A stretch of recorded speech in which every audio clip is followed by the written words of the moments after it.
Michael, the Mercedes guy here, and we're going to do a little segment on fixing these relays. There's the 4-pin and 5-pin versions, and sometimes you can fix them. What's fixable is the contact points get a little corroded, and that's what we're after. If the winding's bad, then you're out of luck. Now do note, I see on this one, where's my pointer? We've got some corrosion around this riveted pin. So there may not be a connection there. I'll show you how to fix that too. So, what I like using are these pliers here. Ground down so they'll fit right in there to grab that divot and open that up. Now, if you don't have a pair like that, you can use a screwdriver.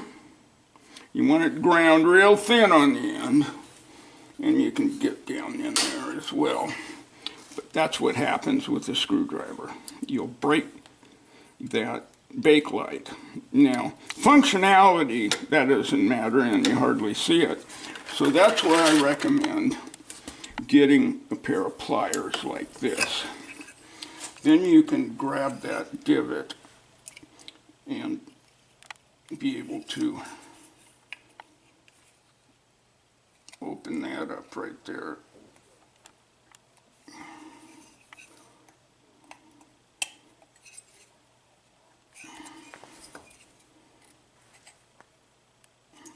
So that you can pull this out of the housing. Now what you're looking for is these contacts right here. So what we'll do first is a test of the coil, because if this coil is burned out, there's no point in cleaning the contacts. So you visually want to find the pins for the coil. And you got some exceptionally tiny wiring going on here. And there's the wire to that pin right there.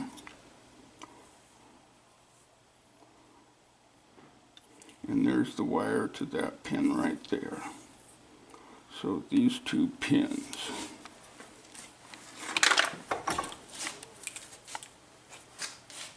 Make sure you got juice. Yep.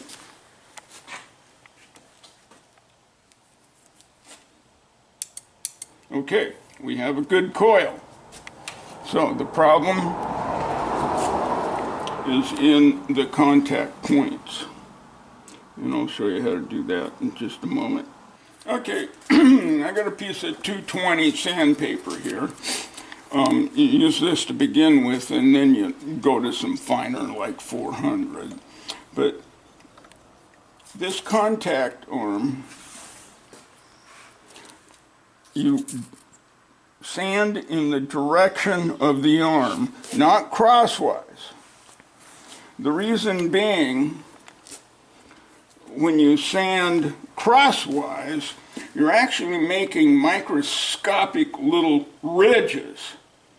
And if you do it crosswise, those ridges are tending not to make full contact. Whereas if you sand in line, they tend to make better contact. So,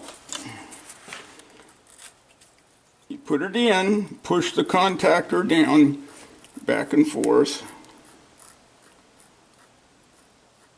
You never pull the sandpaper out with pressure on the arm. You let up, remove the sandpaper. Then you take a piece of clean paper, and I've doubled it over to get a little more thickness, insert it in, push it down, and pull that out. You do not pull the paper all the way out with pressure on the arm, or it'll bite off a little piece of paper. So you can see it cleaned some junk out, and that's what you want. Now, that contact will be working fine. And you can reassemble and use, you want to make sure which way it came out and reassemble the same way. And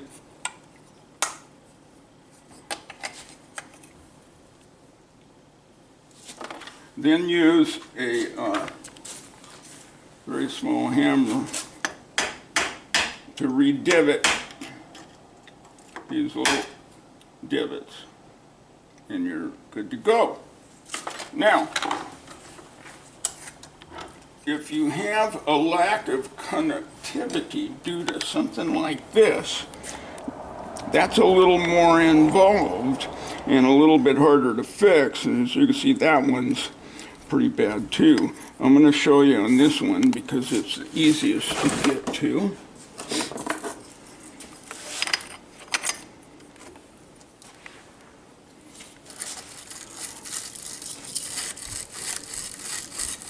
You want to get that thing as clean as possible with a wire brush. Then you need, because the wire brush won't do it fully, you need to use a file to really get down in there and get some clean surface going.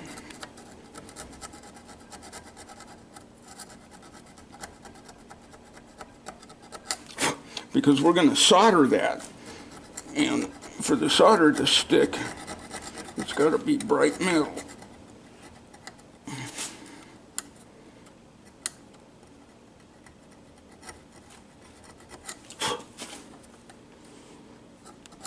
I've done the steel part right there, now I'm doing the copper.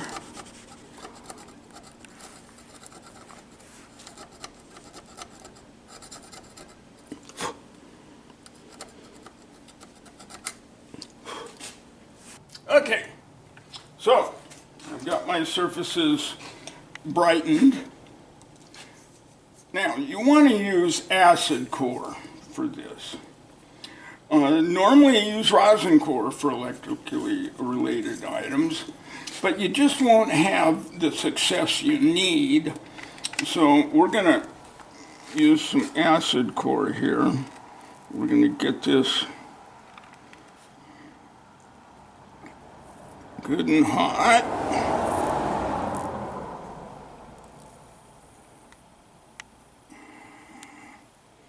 And that acid flows out there and helps clean that surface way better than rosin because we're dealing with corroded surfaces.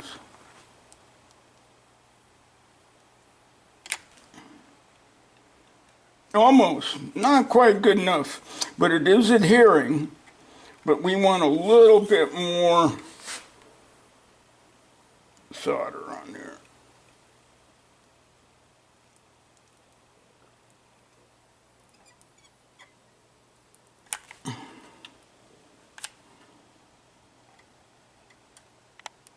Aha! We're getting very close to having, now we've got it made in the shade. So that is a good connection there. The problem is that was just a riveted connection with no solder in it. So that's a way to fix that. Now, when you're through with your acid core solder, you want to smash that end, or that acid can ooze out of there. You can damage stuff, but also you'll lose some of it, so you always want to do that to your end of your solder when you're done.